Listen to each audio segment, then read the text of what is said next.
দিনে দুপুরে প্রকাশ্যেই চলছে বালি উত্তোলন। ঝাড়গ্রাম জেলার কয়েকটি ব্লকে বেআইনি বালি খাদান যেন শিল্পে পরিণত হয়েছে। ঝাড়গ্রামের ডলুং নদী হোক বা সুবর্ণরেখা, মাত্রাতিরিক্ত বালি তুলে নেওয়ায় নদী গর্ভে এক একটি জায়গা মরণ ফাঁদে পরিণত হয়েছে। প্রায় নদীতে নেমে তলিয়ে যাওয়ার ঘটনা ঘটছে।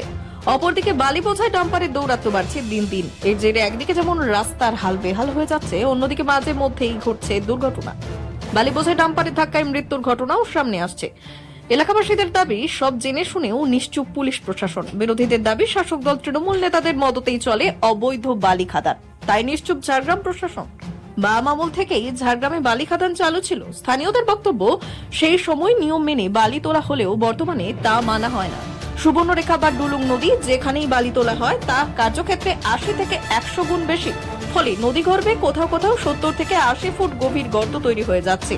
বর্ষায় নদীর জলস্তর বৃদ্ধি পেলে এই গর্তগুলি হয়ে ওঠে মরণ ফাঁদ। বালি খাদানে আগে, আজ থেকে 30 বছর আগে এত শিশুর মৃত্যু হয়নি, এত স্কুল ছাত্রর মৃত্যু হয়নি, যেটা এখন হচ্ছে। আমরা চাইছি ঝাড়গ্রামবাসী নিশ্চয়ই বিষয়টা ভাববেন, রাজ্য সরকার নিশ্চয়ই বিষয়টা দেখবেন, যাতে আগামী দিনে এই সুবর্ণরেখাতে শিশুরা চান করতে গিয়ে যাতে মৃত্যু না হয়, যাতে সেখানে বালি খাদান না করে তোলা হয় নির্দিষ্ট জায়গায়। এবং যেমন কয়লা খাদান তো সরকার নজরে রেখেছে, তাহলে বালি খাদান কেন নজরে থাকবে না? ঝাড়গ্রাম জেলার গোপীবল্লভপুর 1, গোপীবল্লভপুর 2 ব্লকের হাতিবাড়ি, সুবর্ণরেখার চর, বাদগড়া, বোলতার মতো গ্রামগুলিতে বালি খাদানের রমরমা ব্যবসা। বেশিরভাগই সরকারি অনুমোদিত, কিন্তু অভিযোগ কোনোটাতেই নিয়ম মেনে বালি তোলা হয় না। গ্রামবাসীদের দাবি, অবিলম্বে এই বালি খাদান বন্ধ করতে হবে, কারণ এর থেকে গ্রামবাসীরা উপকৃত হচ্ছেন না, বরং বেঘরে প্রাণ যাচ্ছে এলাকাবাসীদের। কিন্তু গ্রামবাসীদের কথা শুনবে কে? প্রশাসন ব্যস্ত রাজস্ব নিয়ে।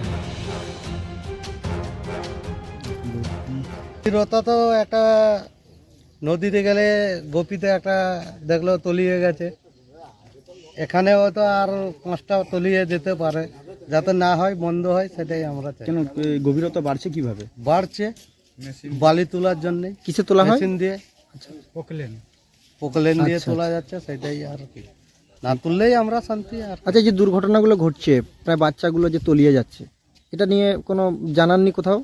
কোথায় জানাবো, সবাই তো সব কিছু পার্টিবাজি হচ্ছে। শুধু তো নদী গর্ভ থেকে বালি তোলা নয়, সেই বালি নিয়ে যাওয়ার একটা ব্যাপার আছে। ফলে ঝাড়গ্রামের বিভিন্ন গ্রামীণ রাস্তা দিয়ে প্রতিদিন শয়ে শয়ে বালি বোঝাই ডাম্পার যাতায়াত করে। এর ফলে যেমন রাস্তাগুলি ভেঙে যায়, তেমনি দুর্ঘটনা ঘটছে অহরহ। বেপরোয়া সেই বালির ডাম্পারের ধাক্কায় প্রাণ যাচ্ছে সাধারণ মানুষদের। যেমন গত বুধবার গোপীবল্লভপুর শাসরা এলাকায় বালি বোঝাই ডাম্পারের ধাক্কায় প্রাণ গেল একজন যুবকের। ও চক থেকে এসেছিল বাড়ি থেকে বাড়ি পৌঁছানোর মুহূর্তে বাড়ির সামনে করে বালি গাড়ি ওকে ধাক্কা মেরে বেরিয়ে চলে গেছে খাদানের দিকে। তো বর্তমান যখন ওকে বাড়ির লোক দেখাশোনা করে যে এরকম অবস্থায় পড়ে আছে, তো আমাদের গ্রামীণ হাসপাতালে নিয়ে যাওয়া হয়। তো এখানে নিয়ে যাওয়ার পরে ডাক্তারবাবু দেখেন যে উনি ডেথ হয়ে গেছে। অপরদিকে ওই ডাম্পার চালকদের একাংশের দাবি, পুলিশকে তোলা দিয়েই তাদের গাড়ি যাতায়াত করে। প্রতি ট্রিপে 50 টাকা করে দিতে হয় নাকা চেকিং পয়েন্টগুলিতে। খালি 50 টাকা দিতে হয়। ওটা কি পুলিশকে দিতে হয়? হ্যাঁ। ওটা কোন থানা নেয়? সাকরেল থানা নেয়? ওটা বলতে পারছি না স্যার কোন থানা। এই সামনেই যে নাকাটা রয়েছে, এটা পুলিশ? এ নাকাটা না, ওর পরে কুলটিগড়ি বাজারটা বের করে। মানে ওটা সাকরেল থানার আন্ডারেই তো পড়ে, তাহলে কি থানা নেয় টাকাটা? স্যার নাকাতে দিয়ে দিই আমরা, এবারে কে লিখছে না লিখছে অত আমরা জমা করি। বিরোধীদের দাবি, বর্তমান তৃণমূল সরকারের আমলে বালি খাদান শিল্প হিসেবে গড়ে উঠেছে। ঝাড়গ্রাম জেলা বিজেপির সাধারণ সম্পাদক দাবি করলেন, বর্তমানে ঝাড়গ্রাম জেলায় বালি খাদানের জন্য কোনো বৈধ অনুমতি নেই, যা চলছে তা সম্পূর্ণ বেআইনি। তার আরও দাবি, যদি ইডি বা সিবিআই এই বালি খাদান নিয়ে তদন্ত করে, তবে কোটি কোটি টাকা দুর্নীতির সামনে আসবে। কেউ না কেউ মারা যাচ্ছে বালি গাড়ির ধাক্কায়। তো এটা এখানকার মানে একটা বড় সমস্যা হয়ে দাঁড়িয়েছে। আর আজকের দিনে এখানে বালি খাদান, যেটা আমার কাছে তথ্য আছে, বালি খাদান বলে এখানে কোনো টেন্ডার নেই, কিন্তু সমগ্র সুবর্ণরেখা থেকে বালি কাটা চলছে শাসক দলের মদতে আর প্রশাসনিক আমলাদের মদতে। কোটি কোটি টাকা এখান থেকে চলে যাচ্ছে। আমি তো বলবো ইডি সিবিআইয়ের এই আর কোথাও না গিয়ে যদি সুবর্ণরেখার এই আশেপাশে যদি ইডি সিবিআই আসে, কোটি কোটি টাকা ধরা পড়বে। আর পুরো শাসক দলের নেতা মন্ত্রীরা সব এর মধ্যে ইনভলভ আছে।